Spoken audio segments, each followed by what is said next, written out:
નમસ્કાર વિદ્યાર્થી મિત્રો, એક જ પૃથ્વી પર જન્મેલા આપણે. કોઈનો રંગ ગોરો, કોઈનો શ્યામ કેમ, કોઈ ખૂબ મહેનતી, તો કોઈને જલ્દી આળસ કેમ આવે?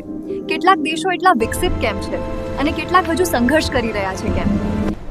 ક્યાંક લોકો બરફમાં જીવે છે, ક્યાંક રેતીમાં જીવન પસાર કરે છે, ક્યાંક વરસાદ જ વરસે છે તો ક્યાંક વર્ષો સુધી નહીં.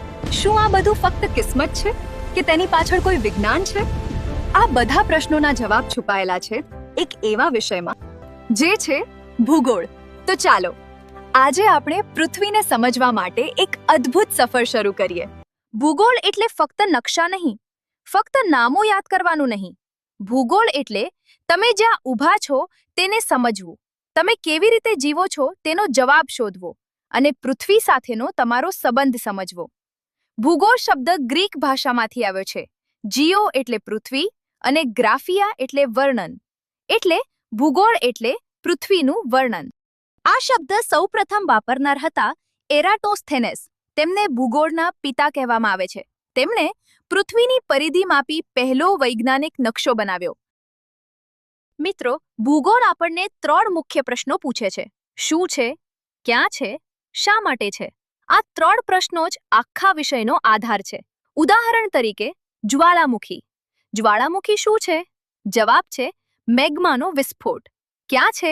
રિંગ ઓફ ફાયર અને વિશ્વના 75% જ્વાળામુખી પેસિફિક મહાસાગરના કિનારાના પટ્ટામાં આવેલા છે. ભારતમાં બેર્ન આઇલેન્ડમાં. અને શા માટે છે? પ્લેટ ટેક્ટોનિક્સ ક્રિયાના કારણે ઉદ્ભવે છે. અસર, વિનાશ પણ અને ફળદ્રુપ જમીન પણ. બીજું ઉદાહરણ હિમાલય. હિમાલય શું છે? સૌથી ઊંચી પર્વતમાળા. ક્યાં છે?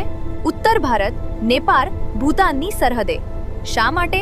તેનો ઉદ્ભવ યુરેશિયન અને ઇન્ડિયન પ્લેટ અથડામણથી. અસર, મોસમી પવનો દ્વારા વરસાદ લાવે, નદીઓના ઉદ્ગમ કેન્દ્ર અને તેનાથી ભૂકંપ પણ થાય છે. ભૂગોળનું કાર્યક્ષેત્ર પૃથ્વી જેટલું વિશાળ હોવા છતાં તેમાં મુખ્યત્વે 2 જ પરિબળોનો અભ્યાસ થાય છે.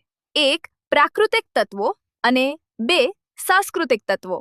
આ બંનેમાં માનવીને કેન્દ્રમાં રાખી અભ્યાસ કરવામાં આવે છે.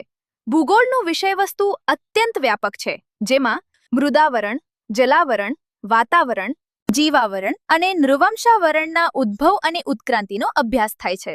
જર્મન ભૂગોળવિદ કાર્લ રિટરના મતે ભૂગોળનો અભ્યાસ પૃથ્વી સપાટીએથી શરૂ થાય છે, પરંતુ માનવજાત પાસે જેમ જેમ નિરીક્ષણ અને સંશોધનના સાધનો વિકસતા જશે તેમ તેમ ભૂગોળનું કાર્યક્ષેત્ર પૃથ્વી સપાટીએથી વધુને વધુ ઊંચે અને વધુને વધુ ઊંડે સુધી વિસ્તરશે.